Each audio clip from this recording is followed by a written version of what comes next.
Foi. Salve agorista, tudo bom? Aí estamos começando o terceiro AgroCast. Hoje a gente vai comentar sobre o livro do Mises, a mentalidade anticapitalista. A mentalidade capitalista. Mentalidade anticapitalista. Já pode passar os boletins aí. E aí estamos aqui hoje com o Felipe, com o Rodrigo, com o Cauê. Eu sou o Andrei, o Arthur foi no banheiro e o Rodrigo vai vai abrir Os trabalhos. Passo. Rodrigo, Paranauê. Então, galera, esse livro, ele é um livro bem tranquilo de ler, curtinho, mas que traz uma reflexão bem interessante, né? Porque assim, se a gente tem tanta convicção de que o capitalismo é um caminho interessante para diminuir a pobreza, para respeitar as liberdades, né? Toda uma questão ética. Por que isso não assume um senso comum, né? Por que a maioria das pessoas também não percebe isso? Então ele vai destrinchando uma série de possibilidades e de uma maneira bem simples, que a gente começa a reconhecer o amigo, o colega, o professor, putz, realmente, talvez seja isso que motive o cara a ter tanta dificuldade de aceitar essa situação. E no início do livro ele começa falando sobre justamente essa característica do capitalismo, né? Então, o que o capitalismo trouxe, o que a burguesia trouxe do período anterior a ela, que era, por exemplo, a questão da aristocracia, enfim. Você tinha um grupo fechado de pessoas que detinham o monopólio das virtudes ali. Eles decidiam, eles tinham os recursos, e de alguma forma eles conseguiam impor aquilo, a nobreza, sobre o restante, né? Então eles dividiam entre eles, aquilo ficava muito fechado. A burguesia eram justamente, os burgos eram justamente os locais à margem disso tudo. Então eles não estavam inseridos nesse contexto de aristocracia, o campesinato, essa coisa toda. E nesse momento você começa a ver uma ascensão dessa periferia dentro dessa sociedade aristocrática. Então os burgueses começaram a se destacar e aí você tem o primeiro choque. Então o capitalismo permitiu o quê? A burguesia trouxe condições para que pessoas de fora da aristocracia conseguissem uma ascensão social. E aí você mexe com os dominantes. Então, tanto a igreja na época, como essa questão toda que a gente falou. E aí esse conflito começa a se intensificar.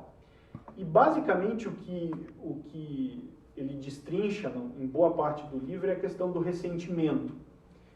Então você ver pessoas que não têm o seu sangue azul, que não têm a sua condição, que, enfim, não bebem do seu vinho, né? Não te devia nada também.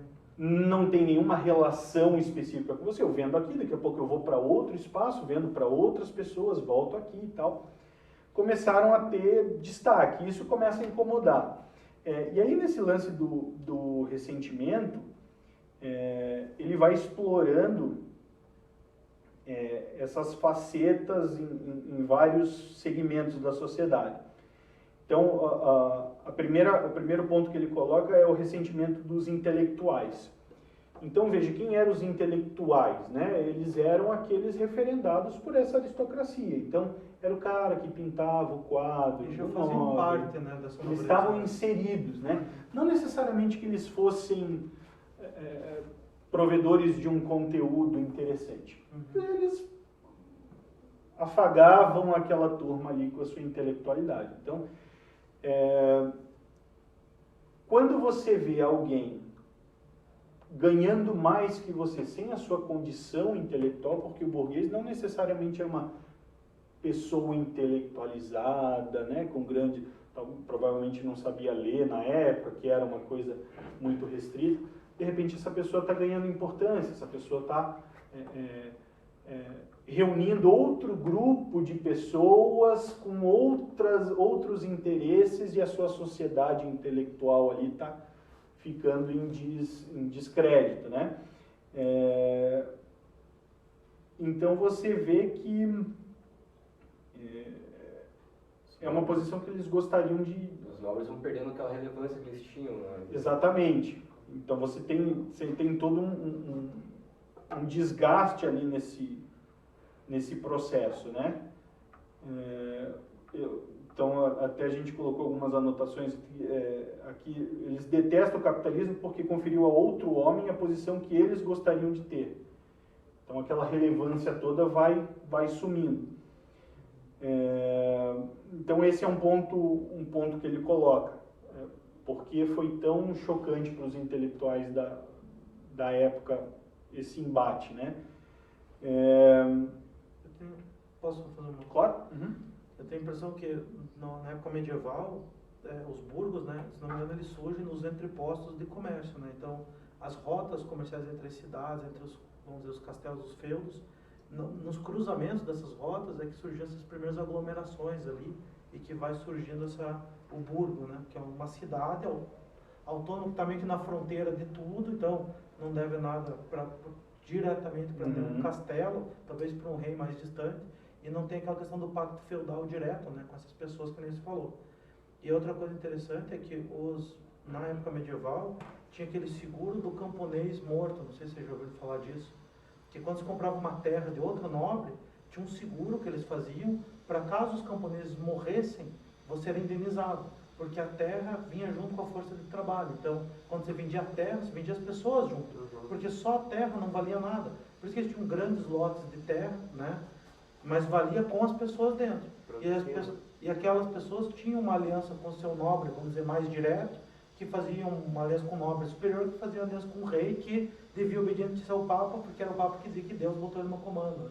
Então, você imagina a psicologia do cara que tinha essa hierarquia muito rígida, né, em relação a um outro sujeito que está agora ganhando dinheiro, gerando riqueza, cultivando outros hábitos que não os seus, né, e não seguindo aquelas mesmas virtudes da cavalaria, vamos dizer, que não eram virtudes erradas, vamos dizer assim, porém eram para justificar a posição dele sobre os demais, né, e você acaba dando uma opção de escape, né, para o camponês, né. Ele vê assim, putz, não é o único modelo meu, não é esse militarizado, hierárquico, né? Eu tenho um outro ali. E eu acho que isso mexia bastante com a cabeça dos caras. Mas claro, tudo isso eu estou tirando da minha bunda, né? Lógico, todo aprofundamento que a gente traz, né?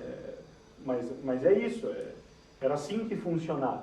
E isso é um choque grande para essa situação. E até a gente discute muito, cara, mesmo a organização de senhores feudais na época que a gente estuda na escolinha, que eles eram monstros, né, e que o camponês era explorado, eram relações muito mais honestas e éticas do que as democráticas que a gente tanto bate hoje. Um rei naquela época, se ele fizesse uma besteira, ele ia para a forca, não tinha conversa. Você tinha uma autoridade local, uma lei local que era independente da vontade do rei.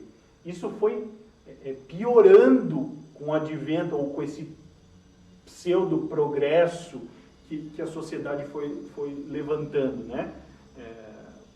Então, ainda assim, a burguesia trouxe um choque grande, mas ainda assim era um contexto muito mais tranquilo do que o que a gente vive hoje, né?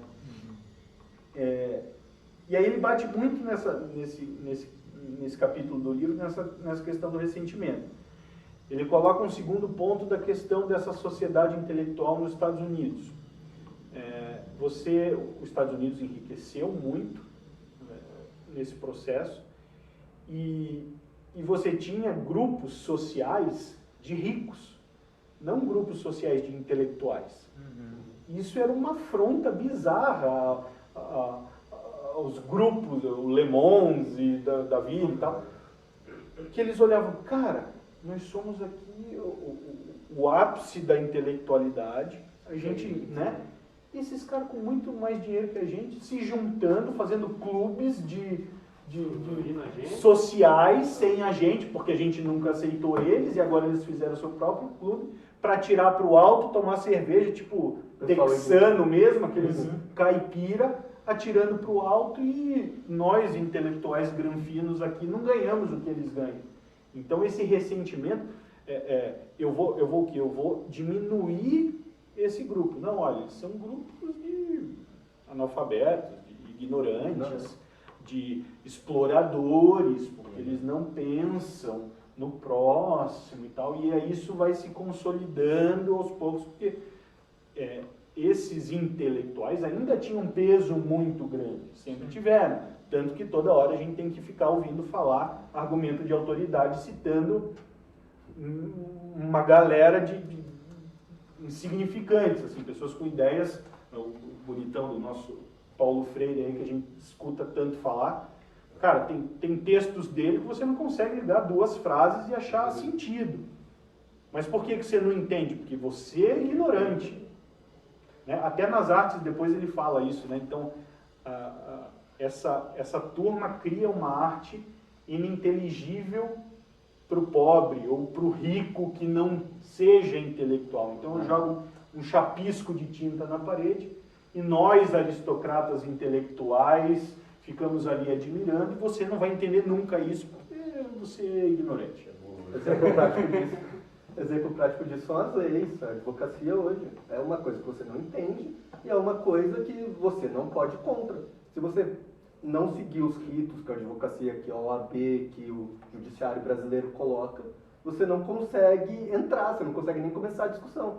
As pessoas, o pessoal que já está nesse lugar antes, ele invalida de cara. Ah, você não falou Vossa Excelência, eu nem vou te atender. Sério? É essa discussão? É essa discussão? E aí você vê o embargo de declaração. O que é um embargo de declaração? É um negócio que um advogado fala, não, o outro advogado usa a palavra errada. Um embargo de declaração, não sei se tem um advogado aqui, mas pelo que eu entendo é basicamente isso. O embargo de declaração é quando, na verdade, o juiz não é claro, né, numa sentença ou numa decisão, e aí cabe esse recurso para você pedir que ele elucide o que ele disse que você não entendeu. Mas muitas vezes eles até brincam de embargos de orelha, né? Porque é só para alugar ou para ganhar tempo, né? Você é advogado? Infelizmente. Eu sou empresário. Eu não sei o quanto você acompanha o grupo dos libertários lá. Dos libertários, não sei, eu estou só no Ágora agora. Ah, não. É desde a pandemia eu saí do grupo dos libertários, porque ficou muita discussão de corona. Mas um abraço para vocês aí, libertários. A gente levantou um tema. A gente levantou um tema lá no grupo com relação a essa tecnicidade aí toda. Então, eu estava assistindo uma live bem interessante do pessoal do Rodrigo lá e tal, que eles estão fazendo também sempre. Do Geld? Do Geld, né? É o Geld. grupo de estudos. Democracia e liberdade. Enfim, democracia e liberdade. Democracia e liberdade, tipo socialismo e liberdade. Liberdade e democracia. Assim, o conteúdo é legal, talvez eles foram um pouco infelizes no nome, mas assim... Não, mas esse grupo é antigo. Bem antigo, mas assim, independente disso. Democracia versus liberdade. Eles trouxeram... A gente é assim. Eles trouxeram um tema da questão... Agora tem que me lembrar o termo. Do custo que é cobrado por você explorar a natureza. Então você remunera a natureza para que ela possa ser preservada. Então se eu tenho uma atividade agressiva ao meio ambiente, eu vou ter que pagar uma taxa. Tipo pescar baleia. Que não é uma taxa, é esse outro nome, bonito aí, depois eu lembro do nome. Que não é imposto e não é taxa, é esse outro nome.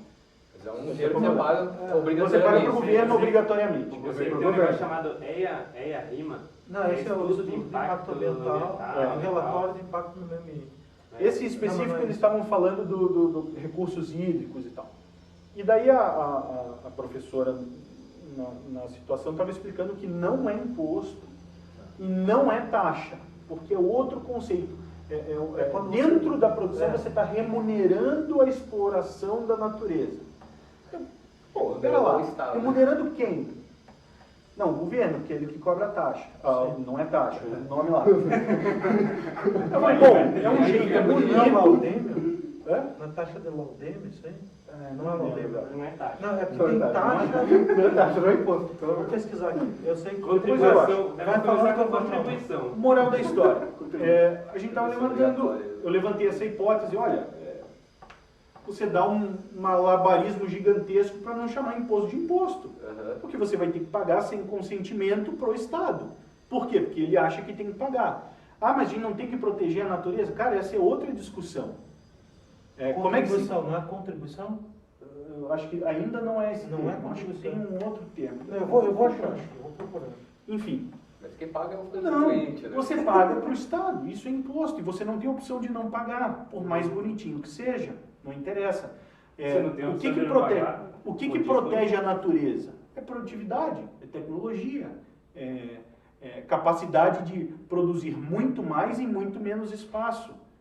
Não é a taxa que não é taxa do governo, não é o imposto que não é imposto, não é esse monte de fantasia.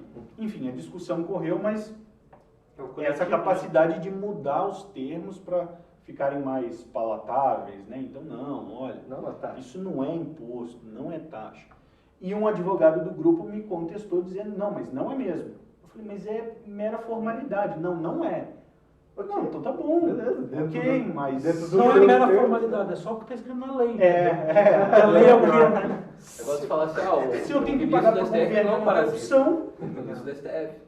Se eu tenho que pagar e não tenho opção de não pagar, e é para o governo, é isso. Na essência vai ser um imposto, certo?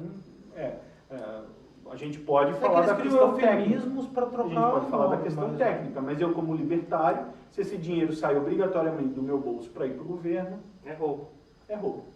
Não, eu lembro, eu não vou entrar no detalhe, mas eu lembro que na Constituição tem tipificado o que é um imposto, o que é uma contribuição social, o que é uma taxa, e aí tem várias regrinhas, mas... Acho que no CTN também tem uma coisa internacional. Deixa eu Tem ver. mais regras. Mas é tudo roubo, né? Não São várias foge formas de muito. falar. É porque Uma eles dizem multa, assim né? que a taxa ela sempre tem uma contraprestação do Estado. Então, eu pago uma taxa para que o Estado faça tal coisa para mim. O imposto, ele é uma cobrança em cima de alguma atividade ou de uma troca. Esse é o mais descarado de todos. A taxa ainda tem um retorno.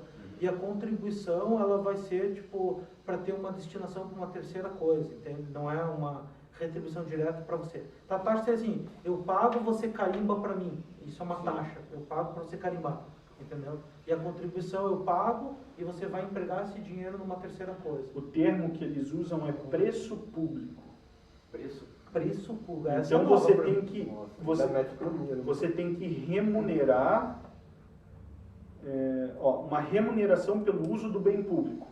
Então, basicamente, os recursos naturais são do Estado. Sim. Se você usa, você tem que remunerá-los como parte do processo produtivo. Se eu tenho uma cadeira e você usa a minha cadeira, você tem que me remunerar pela cadeira. Acontece que essa cadeira é do governo. Aí você cria o bem público. Então, não, olha, conceitualmente isso não é ilegítimo porque você remunera capital. Não, querido, mas esse capital foi adquirido de maneira ilegal, antiética. Porque o Estado é, na sua essência, antiético. Estado A água não é do declarou Estado. que era A água não é do Estado Se eu e a perguntar natureza não é dele. para a arara da Amazônia, ela vai falar, não, aqui é importante em contribuição. Eu sou propriedade eu sou do propriedade do Brasil. Vocês Verdade, não né? podem me... Essa mentalidade de falar que tudo Então, é do você nem Estado, contrata né? com o governo. Mentalidade comunista mesmo, né? Tipo, Então, basicamente, da terra do Estado. o termo é até pior, Pior preço ainda. Eu público. botei Preço estudado público. agora. Mas enfim, Fica então raiva são depois. essas voltas aí que a gente tem que ir administrando. Mas dentro do livro ele continua falando sobre essa questão do ressentimento, aí ele vai para os trabalhadores de colarinho branco. Então você tem na estrutura capitalista ali, você tem o dono do capital que normalmente se destaca. Que se ele não se ferra muito, porque quando o dono do capital se ferra, ele se ferra para valer, né? Mas ele se destaca. Você tem o funcionalismo público que está assegurado, e você tem o trabalhador de colarinho branco, que eles falam. É um cara que não está mais na base da pirâmide, ele não está no chão de fábrica, mas ele não tem capacidade para ser um gerente, nada. Ele está no burocrático ali. mas ele já está de gravata. Aham. E esse cara fica muito brabo porque o gerente ganha mais que ele e o operário está ganhando mais que ele. É mesmo. Eu que sou dessa casa. E aí, É verdade. E o operário ganha mais que eu. surge o ressentimento. E mais para frente, eles exploram esse contexto até dentro da visão de Lenin. Lenin usou essa casta, esse grupo para a revolução. Cara, o burguês te explora. Você é um coitado. Você tem condição intelectual de estar muito além. Ao mesmo tempo, aquele indivíduo ali que não tem todo o seu conhecimento, ele recebe mais que você. Isso é um absurdo. O intelectual tem que ser remunerado, a tua capacidade. E aí você cria um outro grupo que fica contra esse movimento da ascensão burguesa ou capitalista. Você erode, né? Faz uma erosão ali. Exatamente. Então você mina a estrutura no meio do caminho. Então o escriturário versus o operário e os chefes, ele coloca essa visão e explora a visão do Lenin ali nesse meio do caminho. Então, como tudo que você vê ali na literatura comunista é de colocar um grupo contra o outro. Sempre tem um inimigo. É a base. E você vê essa intelectualidade bem nesse grupo mesmo. Esse grupo é a base do comunismo ali. É o cara que já tem uma condição razoável intelectual, mas ele não consegue se alçar a uma posição de chefia e ele fica inconformado, porque ele não quer mais fazer o braçal que dá mais resultado, mas ele não consegue dar esse pulo. Então ele fica no meio do caminho e ele que é explorado no ressentimento. Ele vem para um outro grupo depois na sequência. Dos primos. Ele define primo como aqueles na sucessão de patrimônio que não conseguem dar continuidade ao negócio da família, ao patrimônio, enfim. Então ele vai explicando, né? É muito difícil que os filhos, né, os herdeiros, consigam fazer as empresas darem certo. E nesse meio do caminho é muito mais difícil que todos os filhos tenham essas habilidades para fazer isso dar certo. Então, normalmente o que acontece, o cara tem lá 5, 10 filhos e um deles vai assumir a empresa. E o resto se torna primos. Então, o cara vai estudar, o cara vai fazer música, sem nenhum demérito, mas não é a praia dele. Aumentar o capital ou manter o capital. A praia dele é outra, ele não gosta daquilo. E ele tem recursos, porque ele vem de uma família com muito dinheiro. E aí ele quer ser sócio da empresa, às vezes ele quer dar pitaco, mas ele ver essa ascensão daquele herdeiro que teve muita condição ali, gera um ressentimento grande também. Então você tem os mecenas, que são pessoas que vão financiar a arte, a obra de outras pessoas, como foi o caso do Marx. Ele foi financiado por um primo, um cara de muito dinheiro, mas que não tinha condições de fazer esse dinheiro gerar mais dinheiro. Então ele financiava pessoas para falarem coisas que ele gostava. Só fazendo parênteses, você acabou de falar o roteiro de 99% das novelas que passam no Brasil. O que é a novela? O que é um roteiro de novela? Basicamente tem um cara, dono de empresa, que é um velhinho, já está caindo dos pedaços, não aguenta mandar, e aí tem o filho dele, que é o malvado da novela. É o cara que é o empresário, é o cara que está na linha de sucessão, que vai assumir as empresas do pai. E aí tem outro irmão, que normalmente nem é irmão, ele descobre depois que é irmão, filho de empregado depois do irmão, que é o cara gente boa, que é o cara que cumprimenta todo mundo, que surfa na praia, que tem uma banda. Descolado. O cara descolado. E aí, você vai ver no roteiro da novela, o empresário que se preparou para ser o sucessor é sempre o cara que passa por cima de todo mundo, o estereótipo do vilão. E o cara gente boa é aquele cara que não quer nada, mas 2 meses de novela já está no conselho de administração da empresa, depois vira presidente da empresa. O cara que não quer nada, mas vira presidente da empresa. Então, é bem assim que você falou, exatamente os primos financiando para passar a vida deles, o que ele queria nas novelas. E na introdução do livro ele coloca assim, você querer uma condição material melhor, isso te traz mais felicidade. Isso não é questionável, assim, porque não a felicidade por si só, mas, cara, se você passa fome, como é que você vai conseguir ir no cinema? Não existe isso. Se você está com dor e não consegue tratar, como é que... Então, a condição financeira, por mais que você queira levar isso para o outro lado, ela te traz, o conforto financeiro te traz condição de ser mais feliz. O ponto é, você não pode usar qualquer meio para atingir esse fim. Então, o que o roteiro diz é que o capitalista obrigatoriamente usa qualquer meios existentes para atingir a sua riqueza. Isso é falso. Isso é falso. Normalmente, o que o capitalista que atinge esses fins por meios escusos faz é se associar ao Estado. Que é o Estado que consegue dar para ele esses privilégios. E a segurança de não ser pego muitas vezes. Né? Porque se ele fizer coisas erradas sem estar com o Estado, ele corre um risco maior de ser... O que a gente viu com o Odebrecht da vida... O Estado que pune, é menor. O que a gente viu com o Odebrecht recente é um caso fora da curva, serem pegos. Eu acho que é claro. Porque a realidade é isso sem punição. Veja Vale, por exemplo, né? Os caras destruíram lá o bioma lá do Bandinho lá e não aconteceu nada. Nada. Nem vai acontecer. Porque ali, quem julga é o cara que está ganhando dinheiro com tudo isso. Se ferrou lá, que morreu, que teve a casa destruída, esses se ferraram na história, né? Tipo, não receberam indenização nenhuma, né? Ou se receberam uma indenização muito baixa e, tipo, perderam tudo, né?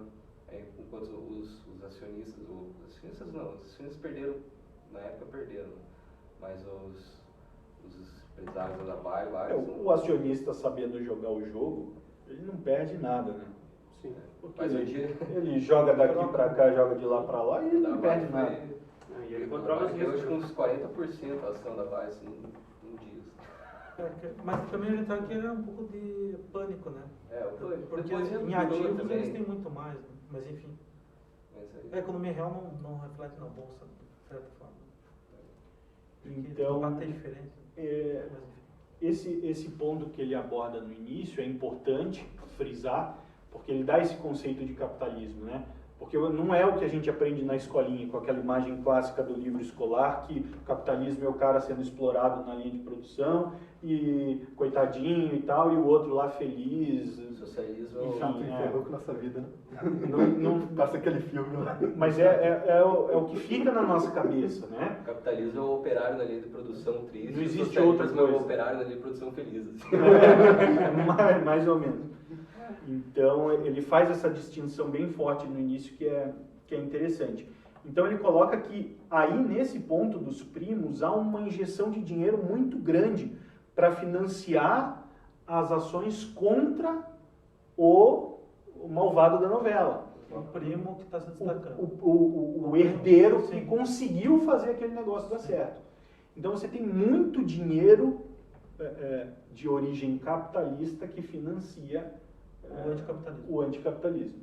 E eu acho que valia a pena para conceituar, Rodrigo, na tua visão ou na leitura do livro, como que você conceituaria o capitalismo, para ter um conceito básico? O Mises ele tem uma visão muito parecida com o que a gente defende, que é a questão das trocas voluntárias, né? Essa é a essência do capitalismo.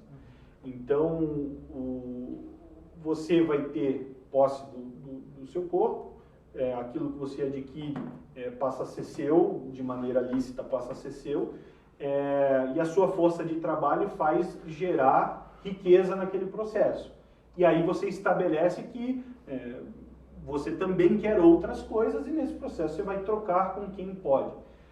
Parece algo que remete a algo primitivo, né? O escambo e tal, mas na verdade essa troca através do dinheiro, através do Bitcoin, isso é uma modernização do processo, que é completamente viável num cenário sem governo. Não precisa do governo fazer moeda circular. Muito pelo contrário. Pelo contrário.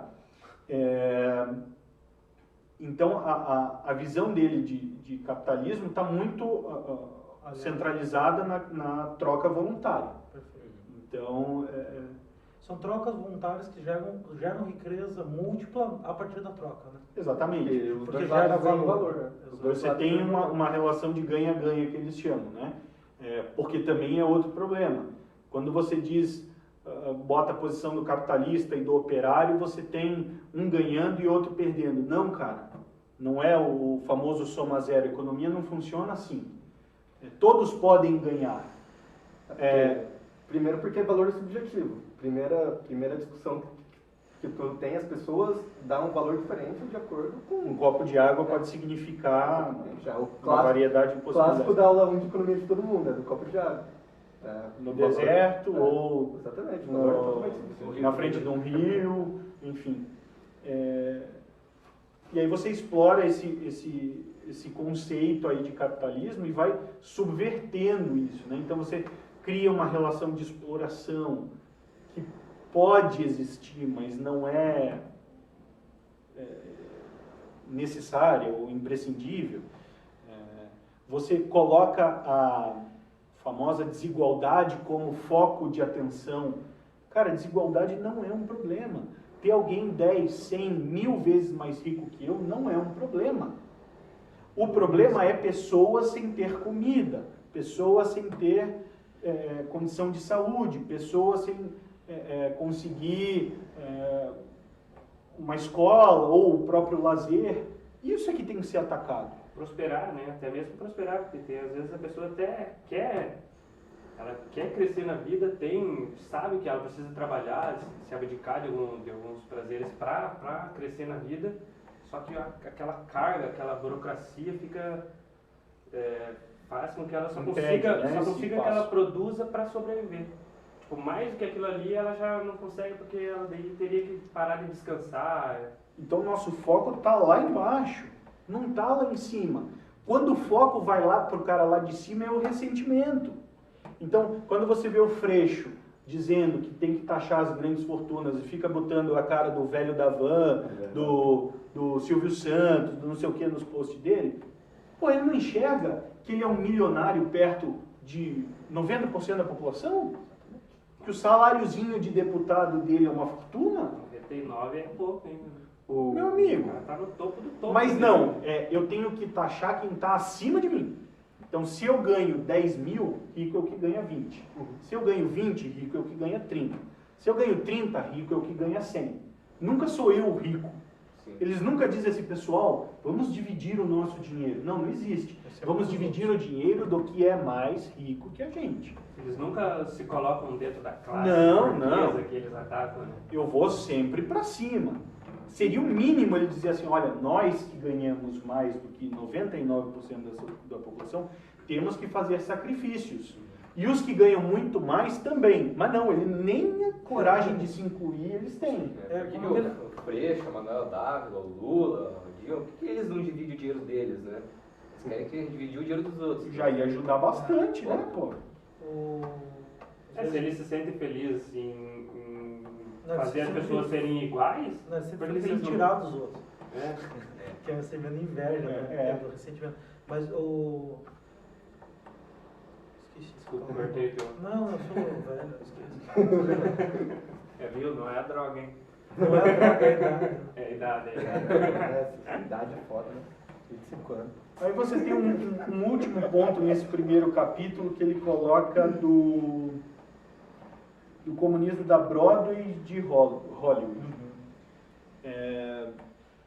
E que remete também a uma questão da literatura. Esse livro é de do qual ano, mais ou menos? 40? Excelente pergunta. Deixa eu ver Não, se eu... só... Porque eu tenho ele no PDF aqui, eu devo ter na capa provavelmente. Não sei. Vou fazer uma linha do tempo pra ver. Isso é bacana, né? Até pra ter uma imagem na cabeça. Dá pra É que ver a tem- evolução, né? Tem muito livro do Mises que na verdade não é livro, né? Transformaram em livro. É Cara, paper, né? desculpa, desculpa, Eles tem que fazem um cortar, paper mas lá e tem tem várias umas coisas. transformações. Vocês lições, Mas por é exemplo, foi por uma aí, né, palestra que que a você deu, anos 40, né? né? Essa em Buenos Aires quase pós o Perón. Depois Cara, que esse eu cara pego não viu nenhuma lição. Na Argentina, né, na Venezuela do Sul, né? País comunista, o cara Antes foi de virar lá. argentino. Argentina é sensacional, gente. E aí esse comunismo dentro da Broadway, de Hollywood, ele explora também, e aí eu tinha separado uma frase desse contexto que ele coloca assim: o magnata do palco ou da tela deve sempre temer os caprichos do público. 56 do livro. 1956.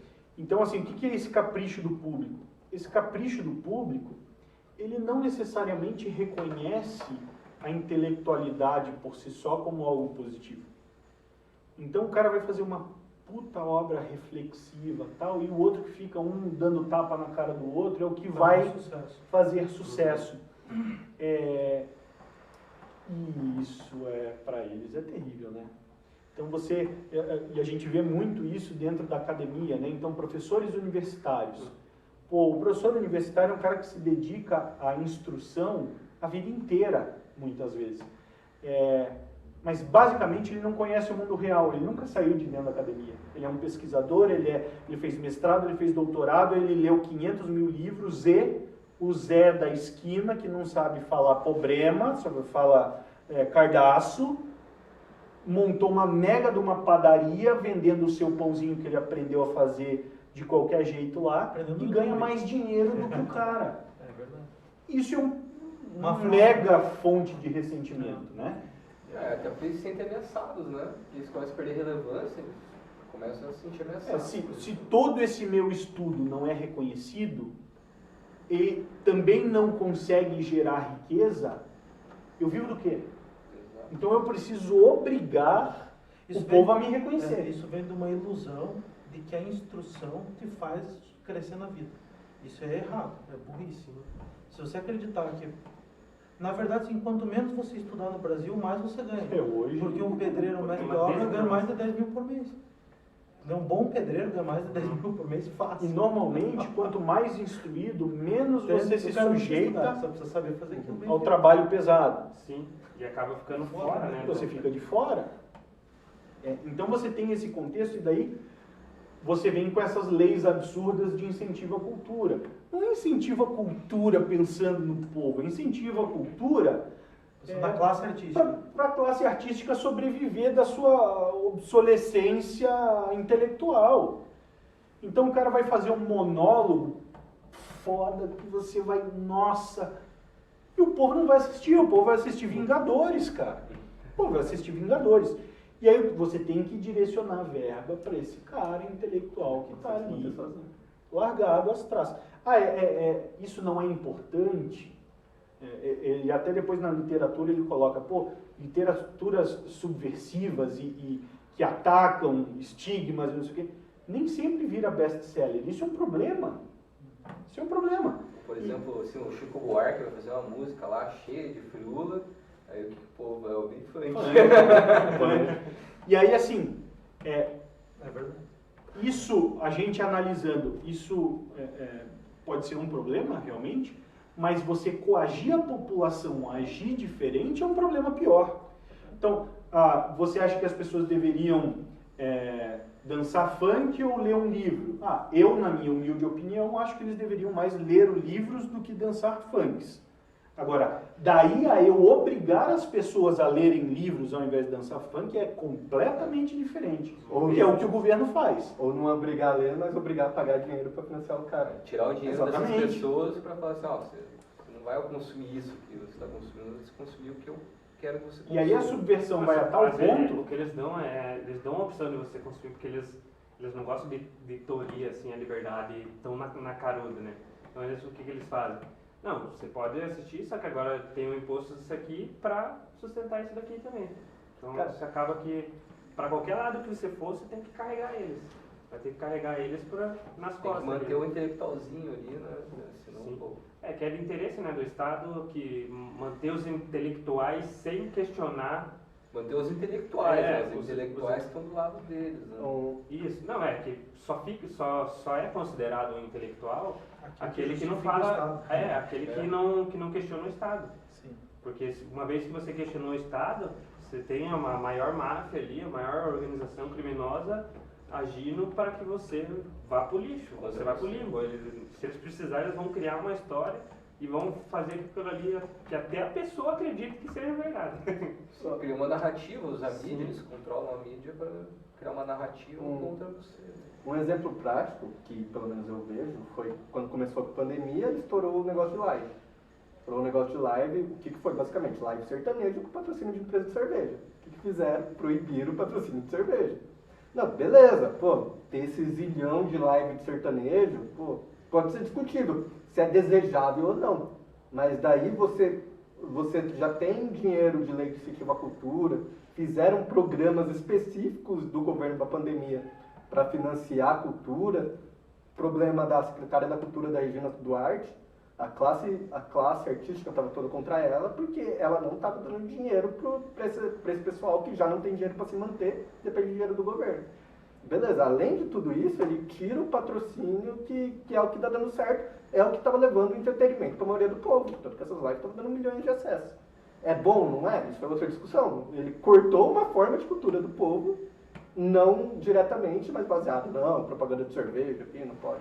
Você não pode beber dentro da tua casa. Exatamente. Se filmando. Se filmando. A gente Não chama pode fazer uma garrafa de live água. bebendo Nos sozinho Estados Unidos é na diferente, né? tua Você não casa. pode pagar pra fazer sexo com outra pessoa, né? Mas se você estiver filmando, estiver fazendo um filme, você pode. Ui, A prostituição verdade. é proibida, mas a pornografia não. É interessante isso. Sério? Ou seja, filme sem fazendo sexo. chegar nos Estados Unidos. Cara, só dando ideia boa, né? Por isso que tem conteúdo pra caralho. E você tem uma... Mas já pararam pra pensar nisso? É muito louco, cara. A prostituição é proibida. Essa dica merece like no vídeo, hein? Essa dica merece like no vídeo. Você tem tanto do lado progressista como do lado do conservador uma visão do libertário com uma promiscuidade muito grande. E isso não faz o menor sentido.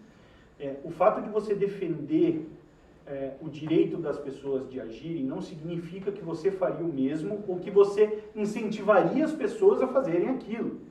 Então, o direito de eu possuir uma arma não significa que eu vá comprar uma arma. Só quer dizer que eu não acho que o Estado seja legítimo para dizer que você não possa ter uma. Aí os conservadores, né? A prostituição, as drogas. Cara, se o Estado não existisse, provavelmente teriam mais casas de apoio aos viciados, muito mais pessoas engajadas em trabalhar o vício, em prevenir vícios do que hoje, porque basicamente essa é uma responsabilidade do governo, então você lava a tua mão. A gente falou sobre voluntarismo numa outra oportunidade e isso é muito evidente. Você vê uma pessoa na rua e você olha, por que o prefeito não fez nada? Se esse prefeito não existisse, você olha assim, cara, você pode ter duas avaliações, eu tenho muita pena dessa pessoa e eu vou fazer o possível para tirar ela de lá. Um argumento moral, ético, bonito, legal. E vai ter outro que vai olhar, puta merda, odeio gente pobre em volta de mim, eu preciso fazer alguma coisa para esse cara sair dessa vida e Pode ser um motivo melhorar egoísta daqui. e resolver. Mesmo um motivo egoísta vai trazer mais resultado do que você dizer prefeito maldito que não tira esses mendigos daqui, ou prefeito maldito que não ajuda essas pessoas daqui. Porque o prefeito não está preocupado com esse problema. Ele está na casa dele, bem bonito lá e tal. Ele está preocupado com a eleição dele. Ele tá plantando flores. Ponto. Que é um negócio O problema dele, deles é a eleição. Então por que o Greca botou bandeira laranja? É simples, porque ele tá com o Ibope segurando a pandemia aqui, porque está morrendo pouca gente em Curitiba. Se esse número for lá em cima, isso vai ser péssimo para ele. Então ele vai fazer o possível para que esses números continuem pequenos. E se esse número aumentar muito e ele puder fajutar lá, é o que ele vai fazer e é o que estão fazendo. Eu queria aproveitar para pôr uma reflexão. Posso? Claro. Vamos lá. Os políticos, eles esqueceram que o lockdown ou a quarentena, que não é quarentena, né? Porque quarentena seria só dos doentes em casa, né? Não proibir as pessoas de sair na rua ou de fazer suas atividades, mas não é vacina, né? Isso era para eles ganharem tempo para prepararem o SUS para receber os doentes. Nunca foi dito que não iam ter doentes ou que o número não ia aumentar. Então nós esperamos 3 meses já, 3 meses e pouco, em casa, evitando o contato social, indo menos no mercado, indo menos na padaria, trabalhando todo mundo de casa, enfim. para dar tempo para as pessoas que nos pediram tempo, deixa que a gente resolve o problema. Aí eles não resolveram, eles fizeram algum hospital a mais, teve leito a mais em Curitiba, de UTI. Suficiente para eu poder voltar para a rua? Não, né? Então Não. eles não conseguiram. Então, né? não Não, resolveram pior, na como verdade. tudo que eles se propõem a fazer. O Atlético, por exemplo, disponibilizou a arena para construir um E hospital. aí eles de falaram que campanha. eles iam esperar ser necessário. Eles né? falaram, não é necessário, não precisa. Exato. Mas isso fica em casa. Mas fique em Mas casa, fique em porque casa, agora a exatamente. culpa é tua se você sai de casa. Então, assim, agora E eu vendo inverteu-se isso a para a sociedade a responsabilidade. ponto de você ter uma patrulha apontando o dedo, ligando para a polícia, porque você está fazendo churrasco na tua casa.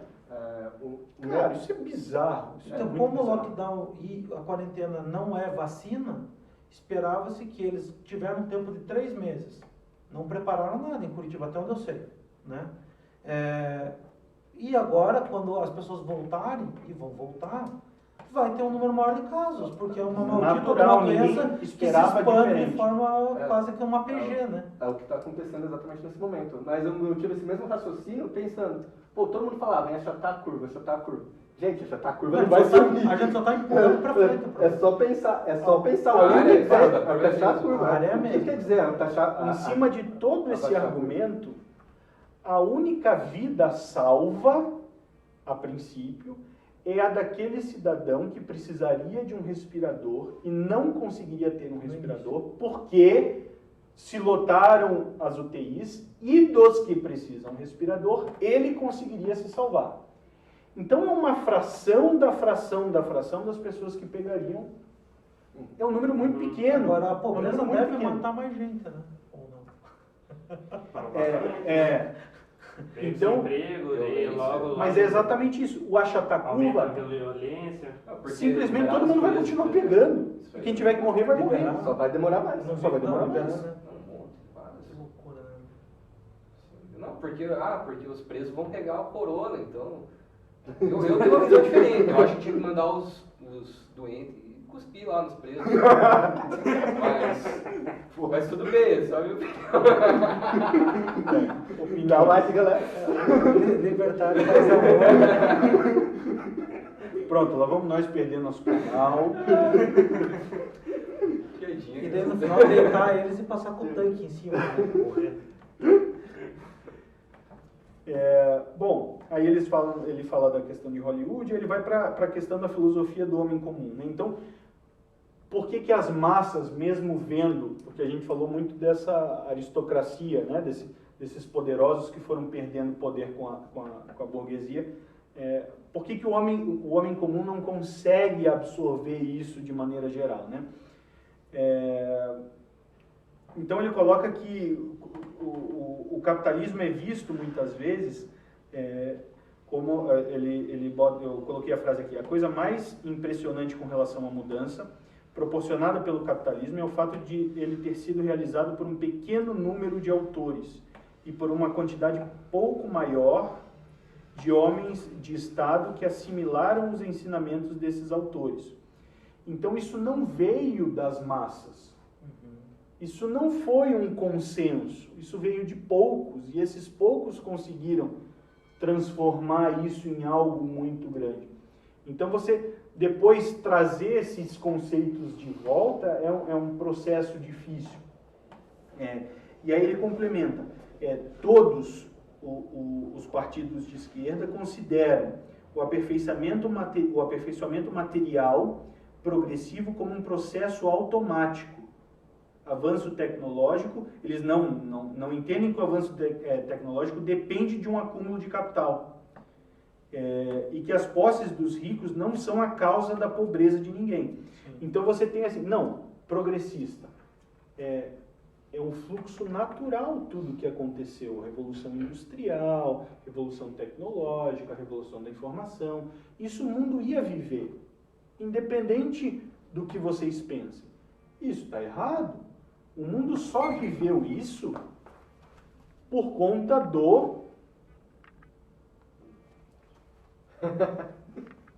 O mundo só conseguiu viver isso por conta do capital acumulado. Da pessoa que decidiu abrir mão do seu consumo neste momento para conseguir produzir riqueza e ter um retorno maior lá na frente. Então, o capitalista, basicamente, é o cara que consegue evitar o seu consumo hoje para fazer com que esse capital gere... Baixa preferência temporal. Exatamente. Então, você tem uma associação de custo a isso, né? Peraí, eu estou com vontade de tomar água. Eu vou e compro uma água e tomo. Isso custa para mim X. Não, eu estou com sede, mas se eu esperar tantos dias, tantas horas, eu vou comprar uma água, vou dar um gole, vou economizar água, vou não sei o quê, e aí isso tem um custo menor do que aquele X inicial para a pessoa que sempre que tem vontade de água, compra uma garrafa e toma. Então, o capitalista abriu mão do seu consumo, da sua satisfação imediata, para conseguir algo futuro, algo lá na frente que fosse maior do que simplesmente essa satisfação de beber água. E hoje ele está bebendo água com partículas de ouro dentro, e aí o cara olha, meu Deus, que absurdo. Mas alguém nessa linha temporal, em algum momento, deixou de beber essa água para esse cara hoje estar bebendo dessa forma, né? Então, até o desenvolvimento tecnológico, essa evolução da pobreza que saiu de um número de maioria da população para um número muito menor por conta de todo esse processo. E aí ele completa, né, dizendo, essa última frase que eu li aqui, que as posses dos ricos não são a causa da pobreza. Se você entende que existe criação de riqueza, produção, né, você começa a entender que não, para o rico ficar mais rico, ninguém teve que ficar mais pobre. É o contrário. Quanto mais... Ele enriqueceu outras pessoas no processo, com certeza. Exatamente. Quanto mais pessoas decidirem não gastar agora essa preferência temporal, mais a pobreza vai ser eliminada, porque eles, dentro desse processo, vão conseguir gerar ainda mais riqueza, porque eles acumularam mais capital. Ninguém acumula capital por acumular. E você não consegue acumular um capital sem fazer ele produzir. Ah, mas o cara opera na bolsa. Filho, bolsas são empresas. Sim. Você corre riscos também. Você corre risco, mas o seu dinheiro está indo para um setor produtivo. Eu vi um cara falando hoje no Twitter, o cara falou assim, não, acúmulo de capital gera escassez. Se ele ficar sentado em cima do capital, sim, né? Então vamos dizer, eu vou cortar todas as árvores daqui, vou empilhar elas e vou sentar em cima. Acabei com as árvores. Agora, ninguém vai fazer isso. Eu não quero árvores, eu quero papel. Esse papel vai ser produzido, as pessoas que me ajudaram a fazer vão ganhar. Esse papel vai ser vendido mais caro. Agora você tem toda essa cadeia. Tá? Na realidade, a incerteza do que vai acontecer com a sociedade faz com que a pessoa mais prudente invista em mais coisas, né, quando você tem mais dinheiro. Então você vai começar a investir, vai diversificar seus investimentos, seja na bolsa, seja formando novos negócios, né? E aí você está protegendo a população. Só que aí você, conseguindo gerir isso bem, você vai gerar lucro de novo. E você consegue multiplicar aquilo, né? Você acaba sempre gerando esse novo problema, que é onde eu vou investir o dinheiro que eu estou ganhando. Assim, eu acho que o resumo da Bolsa nada mais é do que um meio que conecta empresas que precisam de capital para gerar mais capital, para gerar lucro, e pessoas que têm capital, mas não têm disponibilidade ou a quantidade de capital suficiente para abrir uma empresa. Então, a Bolsa é um meio de juntar empresas que precisam de dinheiro e pessoas que têm dinheiro e não sabem colocar. Ela tem um capital e tem o interesse de tomar o risco em prol de especular um maior retorno depois financeiro. Porque o primo rico lá, o primo que ele define lá, o primo que ele define lá é um cara que talvez não tenha habilidade realmente para fazer esse capital se multiplicar. Sim. Mas a Bolsa permite que mesmo que eu não tenha essa habilidade, eu consiga participar desse processo. Escolher alguém, né? Capacitado. Agora, que tenha... por que a turma que a gente não gosta muito, por que eles não levam educação financeira para dentro da escola, se a educação é tão importante? Por que isso não está lá dentro? Por que a gente não aprende produção de riqueza? Por que a gente não... Me arrisco a dizer. Porque para você ensinar a educação financeira, você vai acabar tendo que ensinar a economia. E uma sociedade que sabe a economia não vai sustentar um Estado, uma instituição de crime organizado. Uma classe de burocratas, né? Jamais iam Que não geram nada. Que não pra geram economia. nada e ainda parasitam aqueles que geram. Se você entender a E ainda economia, você não vai sustentar um fora isso, cara ainda- que não cria nada, né? Colocam desinformação dentro da cabeça dos teus filhos que vão acabar não gerando. É. E Eu acho isso que o Estado tem um incentivo para que as pessoas não saibam nada de filosofia, que também vai acabar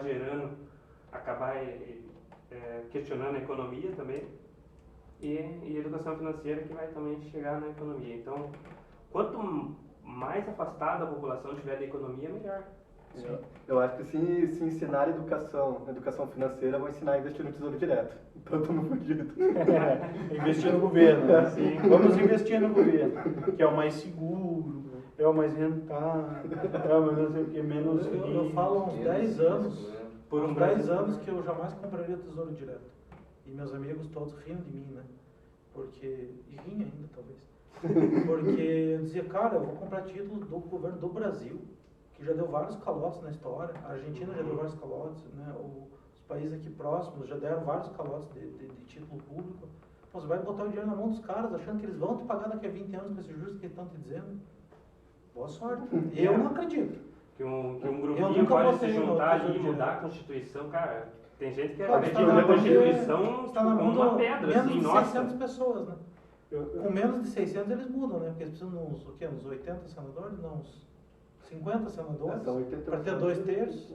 Uns 50, 60. eu tive E uma... na Câmara tem 500 e tantos, né? 540. Então com 350 lá, eles já Al- mudam. alguns anos Ou seja, atrás, com quando eu 400 ainda- pessoas, você muda o país inteiro.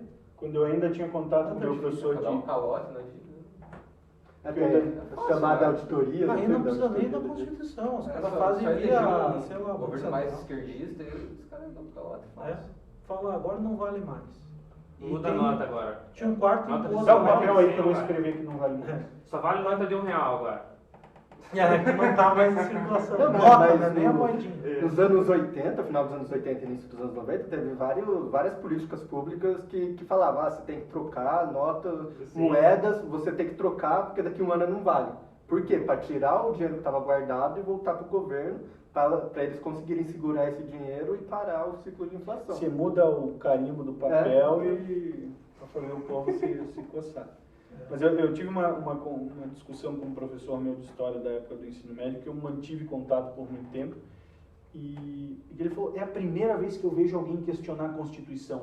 Isso é um absurdo. Eu falei, o quê? Do caralho. Eu falei, o quê? Porque a gente estava discutindo sobre Não, desde um ponto... 88, né? Porque É, era outra antes era Constituição. outra. Teve 4, Eu falei, já, cara, o Brasil já teve 4 Eu acho que Constituições. mais, né? Vai ler quem escreveu isso aí. Vou pesquisar. São os mesmos que estão até hoje Ah, aqui, cara. Não, você dá risada. Fizeram São os mesmos. E a gente mete o pau nesses caras o tempo inteiro e eles escreveram um troço que é sagrado, que é inquestionável, porque tinha questão lá do uso, Sétima Constituição. uso social da propriedade privada, uma Função coisa assim. social da Função propriedade. social da propriedade. Então, se a tua casa, se você tem uma casa e ela não está ocupada, ela não está exercendo uma função social. Então, como isso não foi regulamentado pelo governo, ninguém consegue tomar ela por enquanto. Mas se algum maluco escrever lá em 2 linhas que essa casa pode ser ocupada, o Boulos vai correr para lá para a turma dele e acabou. Sim. A brecha constitucional já existe. Já existe, está lá escrito função social. Se a sua propriedade já não tem a cumprir teoria da função social, da empresa. imagine. Agora aí eu falei, A isso, empresa querendo para dar lucro, esse é o conceito. Né? isso nós Então, estamos... função social, né? Isso nós estamos questionando, vamos dizer, de um especulador, aquele cara que tem vários imóveis e tal. Mas assim, se a minha casa tem 3 quartos e um quarto eu guardo só bagulho, esse quarto não está cumprindo uma função social, o governo pode botar uma família lá para morar comigo. Isso é o que acontece em Cuba. Sim. É assim que funciona em Cuba. Olha que loucura, bota Os estranhos. Você pra tem morar na casas casa. do governo que são Não, prédios fica tranquilo, antiquíssimos. é melhor que isso. Ele fala assim, a tua família só tem 2 pessoas, então tem uma casa aqui que cabem vocês 2. E a tua que é muito grande, mas não dá para quem precisa. Você não vai ficar Melhor dividindo a ainda. casa. Ah, Aí mas eles- tem um incentivo, Na cara. União Soviética eles faziam muito isso, né? Eles queriam matar um cara, mas não queriam ser tão tosco de ir lá e meter uma bala. Eles pegavam e transferiam o cara para um lugar mais longe. Entendeu? Aí o cara tinha que andar mais no frio, morria mais rápido, morria mais cedo. Então eles iam torturando Era os uma caras. tortura. Exatamente. Ó, tirava a comida deles, né? É, você diminuía a vê, ração, os ucranianos. Exatamente. Aí você vê nessa discussão uma brecha na Constituição para isso acontecer e pessoas achando isso bonitinho e dizendo que a Constituição é sagrada. Ah, pera lá. Até um livro, eu não vou lembrar o livro. Eu conheci um vídeo do Rafael, que fez um vídeo baseado nesse livro. Uhum. Que é só falando caos, assim, contando os absurdos da Constituinte, de quem estava lá, os conchavos que foram feitos, para passar Pra coisa da escrever, Constituição. Aí você lê a Constituição, uma página diz uma coisa, outra página diz exatamente o contrário. Por quê? Um grupo falou, não, precisa ter essa lei. Aí colocam lá, tipo, função social. Não, mas E essa aí o função outro grupo... social, cara, é uma linha embaixo. exatamente. Assim, ó, você tem direito à propriedade privada. É. É embaixo, só que não. Por quê? Basicamente isso. Não, daí assim, a propriedade privada deve cumprir, a propriedade deve cumprir sua função social. Ou seja, que você na verdade não tem propriedade. Sim. A nossa Constituição acho que é a coisa mais ridícula que existe, mais assim, resumo de como funciona o Brasil. Constituição. É, mas é que e ela foi tomada na época Parece que foi como escrito a coisa pela mais Dilma. avançada do mundo, né? E foi Sim, vendida até assim para a hoje. população. É vendido até hoje. Nas escolas de direito falando isso, os advogados falando isso, todo mundo É. falando isso. Ah, porque nossa Constituição É a mais avançada do mundo. Porque tem os É, direitos né? Eu sociais. sei que é a Não, mais ela é a avançada. mais avançada num certo sentido, né? Se for pensar. É, Entendeu? Da Ela- social-democracia, Exato. no sentido Não, da mas social- faz- Depende a quem É, ela se presta, né? exatamente. sim, não, Ela não é porque avançada o pra Estado ele defender a funciona, propriedade privada funciona e exatamente liberdade, para mas o que ele foi outras feito, coisas né? não funcionam. Explorar aqueles que produzem. Então funciona super bem. Então, olhando pelo lado, Ela faz cumpriu todo a sentido, função dela, porque né? eles poliam 50% É ainda proteger os polui ele, políticos. o pessoal acha que é livre, Uma das e coisas.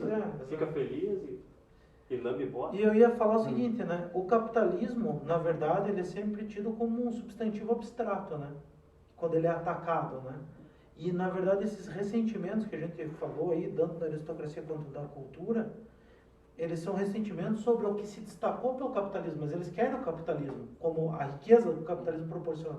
Porque eu vejo assim, o discurso em geral nós temos que ter igualdade entre as pessoas, a fraternidade, a caridade, né? Que não são coisas que são excluídas no individualismo e dentro do anarcocapitalismo ou do libertarianismo, né? Mas eu vejo assim, se todo mundo fosse como São Francisco de Assis, tirasse as roupas, saísse nu, desse tudo para os outros e agora vai ficar tudo igual. Você vai dividir o quê? Não, pior, qual seria a nossa expectativa de vida? Quem que ia avançar a ciência, né? Se você vai dividir sempre o capital diluir, provavelmente a gente viveria menos, todo mundo teria uma qualidade de vida inferior, Você né? tira um incentivo, né? É, exato. E aí você ainda ia viver numa sociedade de milícias provavelmente mais criminosas. No libertarianismo, você também vai ter, de uma certa forma, uma sociedade de milícias contratadas para proteger territórios, né? Acordo de vontade.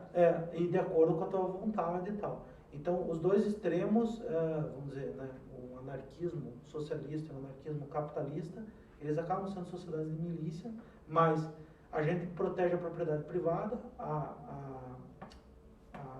individualidade, ou como se diz, a liberdade, né? Liberdade. E as trocas voluntárias, né? E a propriedade privada. Então, no fundo, quando eles atacam o capitalismo, eles não atacam o capitalismo, mas sim um sintoma do capitalismo, que é pessoas que prosperam e outras que não. E cada um faz suas escolhas, né? E, enfim, também existe muito de sorte, de contexto. Então, no fundo, eu acho que eles não querem acabar com o capitalismo em si, eles querem acabar com as pessoas que se destacam, né, na sociedade. E aí capitalismo é Que não são instantâneo. do grupo deles, né? Tanto da cultura quanto da aristocracia. Seria isso? Basicamente, eles queriam estar lá e não conseguem. Aí esse não conseguir é que vem a meritocracia, as pessoas não partem do mesmo O romantismo, ponto. né? O Você sentimentalismo. transforma o sentimentalismo daquela situação. Meu amigo, se você disser que o funk tem algum mérito em gerar dinheiro, isso é uma burrice gigantesca, não tem mérito nenhum ali. Porque não é exatamente o mérito que faz alguém ter sucesso. Tem milhões de fatores ali.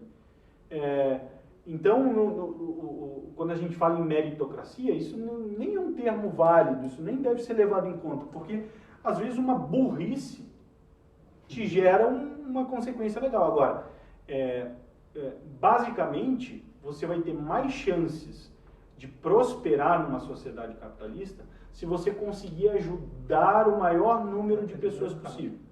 Ajudar em qualquer sentido. Então, o funk atende muita gente. Na questão do lazer, da diversão, da promiscuidade, da parte ruim, mas que eu não posso, eu não concordo, eu faria o possível para que as crianças não se envolvessem com a promiscuidade de repente, que pode existir num baile funk e tal. Aí, porra, se você falar isso, já vira um... Você tem que cuidar com as palavras, né? Ai, funk não é só promiscuidade. Tá bom, que seja. Mas assim, eu pessoalmente não acho que seja legal uma menininha pequenininha ficar dançando de sainha curta, se esfregando em outro menininho. Não acho legal. Mas eu não posso obrigar os pais dela a pensar como eu. E infelizmente, o funk atende a muita gente que ainda acha que isso é legal. Eu vou lutar o possível para fazer essas pessoas entenderem que isso não é tão legal assim, porque eu acredito nisso. Agora, eu jamais vou obrigar elas a aceitar o que eu penso, porque aí eu estaria dando esse direito a alguém que possivelmente se julgue mais sábio do que eu. Não, Rodrigo, olha, você tem razão em querer obrigar as pessoas do funk lá, mas como eu sei mais que você e eu estou no poder, você também não vai poder sair durante a pandemia, porque eu sei o que é bom para a sua saúde. Você vai ter que pagar muito mais caro no cigarro, porque eu sei o que é melhor para a sua saúde. E aí você começa os devaneios. Bom, a democracia botou o Bolsonaro lá, aí os esquerdistas ficam malucos. Mas é isso que você defende, querido, que uma pessoa louca defina o que os outros têm que fazer. Isso que você acredita. Cadê o Anderson agora? É uma pena que o Bolsonaro esteja lá, mas você isso, que né, acredita o nisso. Bolsonaro foi eleito democraticamente, né? E aí os esquerdistas fazem manifestação em prol da democracia, pedindo pro Bolsonaro sair. Não, A democracia elegeu o cara. uma coisa que eu fiquei louco, o chamado movimento Somos 70%. Pegaram uma pesquisa X, de um momento X do Deve ter Datafolha. sido do Datafolha. É, do Datafolha. Datafolha. Que pegaram que 70% acham o governo Bolsonaro ou regular ou ruim e péssimo.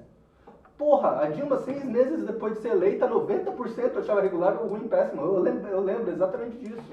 Porque foi o argumento que foram convencer os deputados. Porque os deputados falaram, porra, se 90% não gosta da Dilma, é melhor a gente tirar ela. Vamos garantir a próxima eleição. Porra, e ninguém lembra disso, gente. É muito fácil, é um argumento muito fácil de... E aí quando é pra mim, eu faço esse argumento. Quando não é pra mim, eu cago. A maioria da gente não gosta do governo. Aí o cidadão vem para você e diz assim, porque você defende o Bolsonaro. Meu amigo, eu não estou defendendo o Bolsonaro. É que vocês falam tanta besteira que o único tempo que eu tenho aqui é para falar que vocês estão falando besteira, bicho. Porque vocês defendem um troço que vocês não conseguem sustentar isso. Por quê? Porque os meios e os fins, a esquerda tem dificuldade com isso. Então, não. Para atingir o meu objetivo, vale tudo. Inclusive ir contra as regras que eu mesmo criei para atingir esse objetivo. E isso é racional, o pessoal de esquerda sabe disso. É discutido dentro dos grupos de esquerda. Não, é racional essa estratégia. É discutido amplamente dentro de partidos, é discutido. Cara, vamos roubar para ganhar PSDB. Tem que roubar? Associação cognitiva. A dialética permite raciocínio duplo. E aí dá o PSDB. Que entra em contradição nos próprio para conseguir defender. Isso não é um problema para ele. Não é um problema, exatamente. Isso é necessário. Você racionalmente, numa ética argumentativa, você coloca, não, uma coisa não pode ser e não ser ao mesmo tempo. Então, justamente, de novo, os fins não podem justificar os meios. Então, se eu acho que a violência contra indivíduos não violentos é intolerável, mas aquele cara é comunista, ele tem que morrer. Mas ele te agrediu? Ele invadiu a sua propriedade? Ou ele é só um idiota? Não, ele é um idiota. Ele tem direito de ser, eu não vou lá matar ele. Mas o cara olha pra mim e diz assim, você é um fascista. Por quê? Porque eu acho que você é. E fascista é na ponta do fuzil. Tá, mas o que é fascismo? Não interessa, você é. Não, mas Mussolini disse isso, não interessa. O meu professor de história é que sabe o que é fascismo. Não, mas então, porque eu apoio o Bolsonaro, você é fascismo. Sim, então vem me matar. Não, eu não sou violento. Ah, mas você apoia grupos violentos. Então você quer que outras pessoas venham me matar. É um covarde ainda. Não você. Não, mas se eu apoio um governo fascista, que não é o caso, eu não apoio o Bolsonaro, mas vocês insistem nem em é dizer fascista. que também não é fascista. Mas Você também não é fascista. Não, você conclui que fascismo Claro. é isso que não é. Você define que o governo é fascista por uma coisa que não é. Você que acha que eu apoio, então você também é fascista. Então o cara me chama de fascista. Na outra página ele diz que fascista tem que ser eliminado na ponta do fuzil. E quando eu digo, você está disposto a vir na minha casa me matar? Ele diz, não é por aí, eu sou da paz. Não, é a dissonância cognitiva. O cara não percebe que ele está em contradição. Ele só repete uma frase e fica preso naquilo ali só. Né? Sabe por que você está dizendo isso? Porque você é um fascista. É fascista de Acabou o argumento. Como é que você vai para frente? Mas é que tá, eu acho que ainda assim, a gente sempre vai ter que lidar com esses caras, né? E eu acho que a gente tem até que lutar pelo direito deles continuarem falando essas merdas. Sim. Um argumento ótimo é, eu luto pelo direito de você falar merda, você luta pelo direito de me oprimir. Exato, não me deixar falar nada. É um argumento ótimo. E eu acho que, cara, na verdade a gente tem que trabalhar no campo que é mais fértil, né? Nas pessoas que podem ser convertidas do que nos que não podem. E vai ter cara que vai pela emoção e nunca vai pelo racional mesmo. E isso vai ser sempre uma parcela grande da população. Né? Não tem jeito. Eu acho que não vale a pena a gente debater para tentar convencer um esquerdista. A não ser em casos onde a pessoa está disposta, sabe ouvir e tal, tem a cabeça mais aberta. Mas vale a pena às vezes você debater para ver testar todas as hipóteses. testar os seus próprios argumentos, ver, preciso estudar um pouco mais isso aqui, o cara falou isso daqui, eu não tinha um argumento assim Convincente, sólido, convincente, claro assim, para explicar para ele assim, sabe? Então, porque algumas coisas para nós já tá muito claro assim, mas está claro para nós porque a gente já tem esse esclarecimento, já filosofamos um pouco sobre isso e já temos esse esclarecimento. Então, eu acho que para tentar converter um esquerdista não vale, mas quando tem um público, às vezes vale a pena só para expor o quão idiota ele é. Você tá num público de esquerda, tem lá 500 pessoas de esquerda. Cara, você pega uns 10, você pega. Uns 10 vão pensar e falar, Pensando mesmo? bem, aquele cara ali é arrogante, mas faz sentido o que ele falou. Porque o jeito que a gente fala faz parecer que a gente é arrogante porque eles estão presos naquele romantismo, naquela emoção e tal. Então eles não usam a razão, a lógica nos argumentos. Eles sequer sabem formar um argumento. O Rafael Lima, num vídeo que ele fez sobre como explicar o libertarianismo, ele fala que a gente precisa se esforçar em entender o argumento do outro. Muito bom isso. Então perguntar mais, entender mais e argumentar na linha dele. Porque assim, pra gente a ética tá clara, óbvia ali. Mas esse cara... ele também não está fazendo aquilo por mal. Um colega de muito tempo meu, que a gente conversa bastante, ele falou, Rodrigo, eu insisto em conversar com você, porque ele é de esquerda, ele não entende isso, mas porque assim, eu sei que você é um cara legal. E eu não admito que você pense desse jeito, cara. Porque eu sei que você é um cara legal. Não é possível, não combina. Então ele se esforça em entender por que eu penso isso, sabendo que eu sou um cara legal. E às vezes a gente tá nesse pé de arrogância, assim. Não, cara, não é só gente mal intencionada do outro lado. Tem os burros também. É o ignorante, que ainda não... E o ignorante do ponto de não vivió. Não é só burrice, é medo, né? O cara tem medo. Não, às vezes Vai, é mal tá informação, bem, porque ele- eu conheço cara um acha cara assim, muito inteligente, mas outro lado defendia o representa comunismo assim, aquele de cara uma que quer me maneira... ameaçar, que quer me bater, sabe? Sim. Tipo, por exemplo, o cara é gay, por exemplo, ele acha que todo mundo que é de direita Tá todo mundo contra É ele. contra né? é de direita porque quer bater em gay, entendeu? Aí o cara, ele tem isso, ele tem medo das pessoas de direita e por isso ele não gosta da direita. Entendeu? Então, tipo, são emoções, assim. Sim. Então é o medo, é a inveja, Aceitação também é Mas importante. eu queria colocar um outro ponto na questão do ressentimento, né? A gente está criando, vamos dizer assim, um círculo de cultura libertária, né? E quando a gente olha para outras pessoas que talvez também estejam fazendo sucesso, a gente também pode ter ressentimento de ver o cara do funk de esquerda, né, crescendo. Como lidar com isso de uma forma libertária, né? Deixando o cara se expressar e batendo palma. Pô, legal, tá fazendo sucesso. Né? Só não vem querer impor tua ideia para mim, né? Não vem me obrigar, né? Isso eu uso muito, de falar a questão da liberdade, né? De falar, olha, cara, eu não estou lutando para eu estar armado para poder pôr a arma na tua cabeça. Eu acho que eu tenho direito de ter uma arma para poder defender a minha vida, a minha propriedade, e os meus filhos, né? De qualquer ameaça. E eu não quero sair na rua armado para ameaçar as outras pessoas. Talvez eu nem tenha arma, mas E talvez eu nem tenha uma arma, exato. Mas eu quero poder ter o direito de ter, assim como eu quero ter o direito de você não precisar ter se você não quiser, ou se você quiser ter, você também tem. O Rothbard, ele coloca no livro a Ética da Liberdade, num dos capítulos que ele fala sobre proporcionalidade da pena, ele coloca a famosa lei de Talião lá, então olho por olho, dente por dente. Porque é uma questão racional. Pô, se o cara te causou isso, é racional que a gente consiga puni-lo No de mesmo igual, nível, né? Ao Porque mesmo nunca tempo, acontece, né? Porque é muito difícil, você fazer duas penas mas iguais. ele tenta buscar isso, né? A proporcionalidade da pena. Mas aí ele coloca assim, bom, eu sou terminantemente contra a pena de morte. Eu acho que ninguém tem direito de tirar a vida do outro, mesmo que ele tire a minha. Eu posso botar no meu testamento e dizer assim, se um assassino me matar, eu não quero que ele seja morto.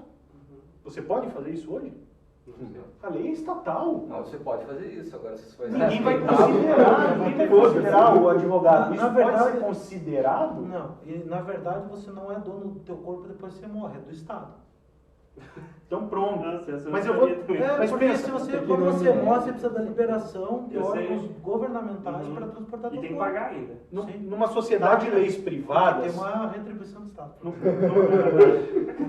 Ele dá um papel que está morto. numa sociedade de leis privadas, em que a pena para o cara que roubar meu carro seja devolver o meu carro e pagar mais um para que ele sofra as consequências, eu posso dizer, não, eu não quero que esse cara sofra porque eu acho que ele sofre demais e ele fez isso num caso de desespero e eu quero só que ele devolva o meu carro e como punição que ele vá à igreja. Corta minha grama.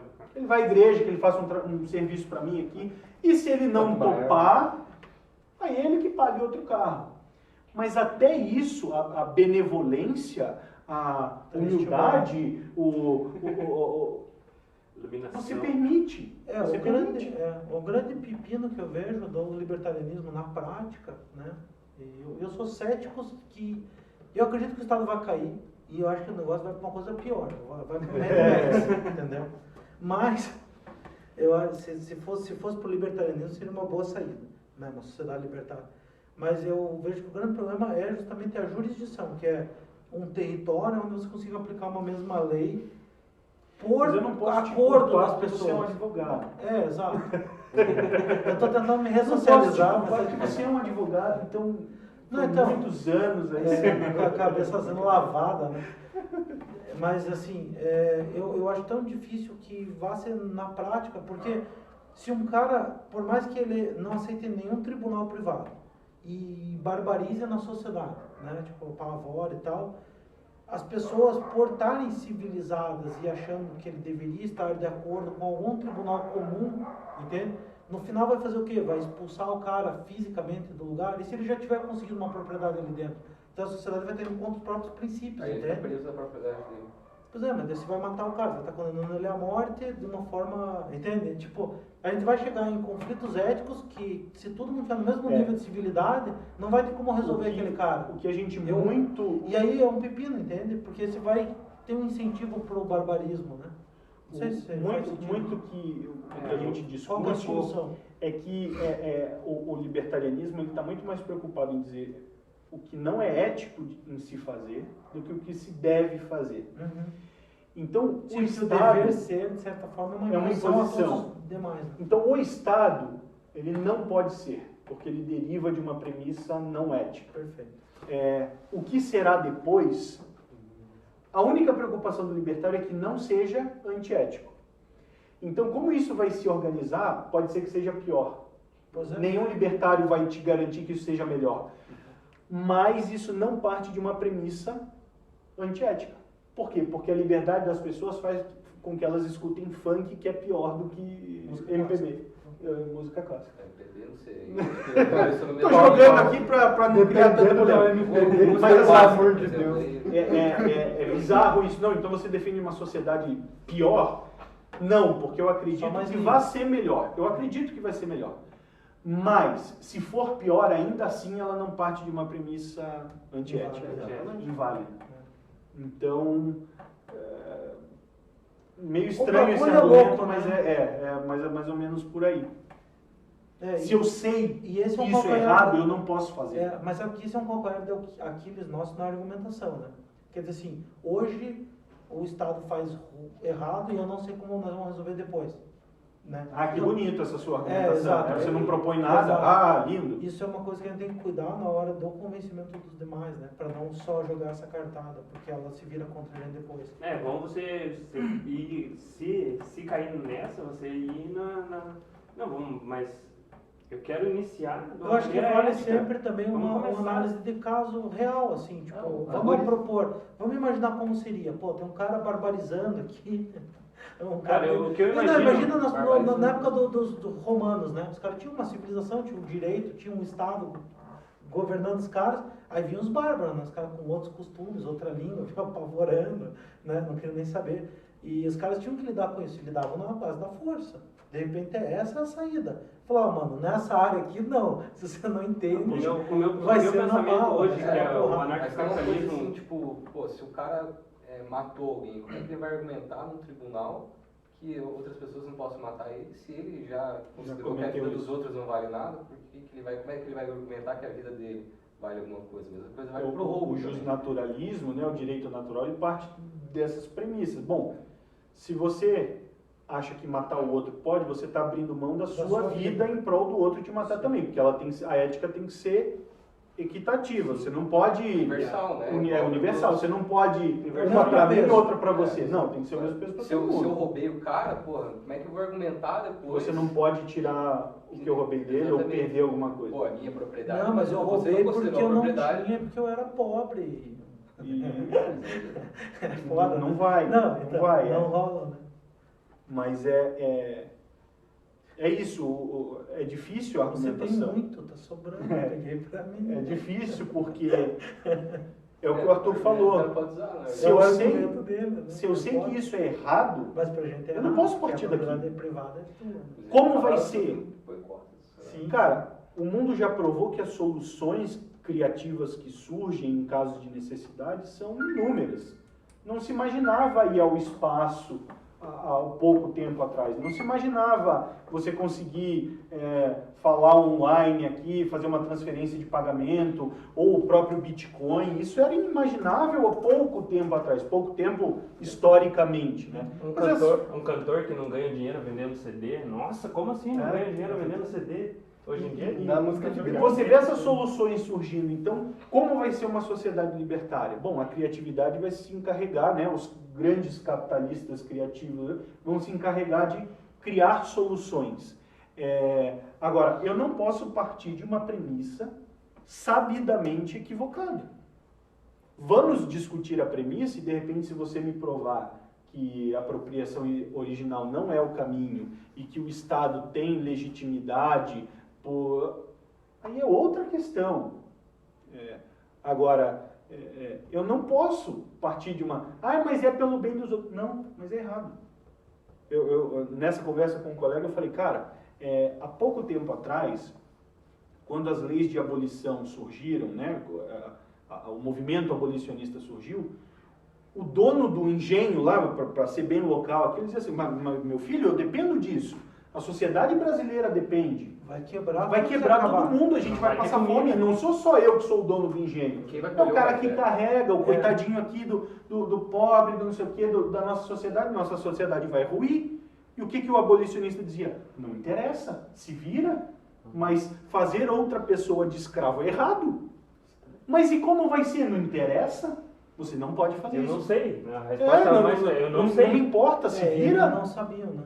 Não sabia mesmo, porque a sociedade estava baseada nisso, na escravidão.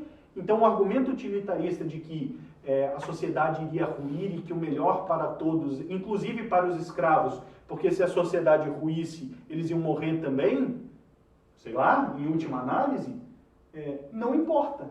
Não vai todo mundo morrer, não importa. Se isso é errado, isso não deve ser feito. Ah, não, mas eles não são seres humanos. Bom, esse argumento é irracional, não dá pra gente ir por aí. Sim, não é válido. Então, não é válido. Então, o próprio Rothbard coloca, não significa que a gente sabe tudo, mas abrir mão de buscar conhecimento é anti-humano, é antinatural. Você nega a sua própria humanidade. Então, uma pessoa que diz assim, mas não importa. Você está, em última análise, sendo contra a sua própria humanidade, porque é a tua racionalidade que te define. Quando você nega ela, você deixa de ser você. Então, não, a gente tem que lutar para buscar a verdade. Se nesse caminho a gente cometer erros, a gente corrige depois. Mas abrir mão disso, porque a gente não chegou nessa verdade absoluta, ou porque a gente não conseguiu resolver todos os problemas, isso é um erro. Não, então dane-se. Vamos viver na loucura e quem quiser matar, mata, já que como a gente não consegue chegar num consenso qual a sociedade ideal, dane-se. Não é assim que funciona. Porque você nega a sua racionalidade, a sua humanidade. Eu acho que a gente nunca vai conseguir entrar nesse consenso. Né? A gente vai ter que se separar entre pessoas que pensam semelhante, testar soluções, e as soluções que devem ser vão começar a ser roubadas. Comunistão, sabe? Sim, quer fazer, vai lá, campeão. Social, Acho que o ideal seria isso, né? Um localismo, né? Eu imagino em cidades privadas, e sendo igual, tipo, ações, assim. Você vai participar de uma cidade, cidades vão ser muito menores, né? Uma cidade pequena ali e baseado nas ações que são tomadas ali, você vai analisar se aquela cidade vai à ruína ou não. Tipo, os caras entrou um totalitarista lá, todo mundo começou a meter a mão na vida dos outros e você vai analisar aquilo ali como se faz uma análise de uma empresa. Você fala, cara, essa gestão aqui tá horrível. Você vai tirar aquilo ali como se você vendesse suas ações dessa empresa, dessa cidade, e vai tentar outra, ou você vai poder morar numa e ser sócio de outra. Tipo, provavelmente os comunistas vão morar numa cidade boa e vão ser sócio da cidade como é que vai funcionar a justiça privada? Pô, difícil, tem várias hipóteses.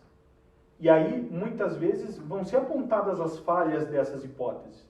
E elas são válidas, elas não são irreais, elas são verdadeiras. Agora, necessárias também. Você parte de premissas não erradas, então ela já está validada. Agora, você querer me convencer de que porque terão falhas numa justiça privada, eu tenho que aceitar do Estado, só se ela fosse perfeita. E está longe de ser. Sim.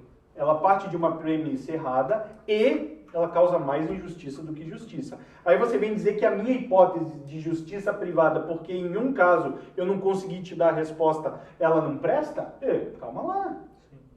Então o cara, mas quem vai construir a estrada? Aí você responde, mas e aí o caminhão? Aí você responde, mas e aí? Não, então não vale nada do que você falou. Não, peraí, cara, peraí. Hoje não funciona. Todas as estradas estão asfaltadas? Não.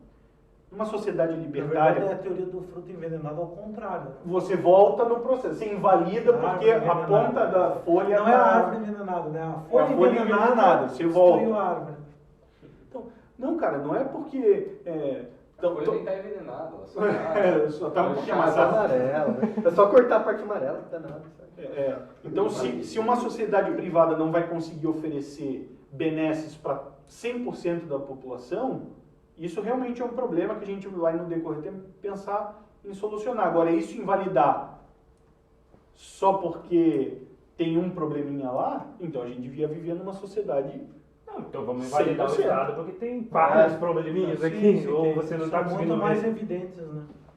Exato. E por isso que a gente precisa de algoritmo. Vamos nessa, pessoal, eu tenho que levar o Rodrigo ainda. Bom, pessoal, dá um tchau oficial, André.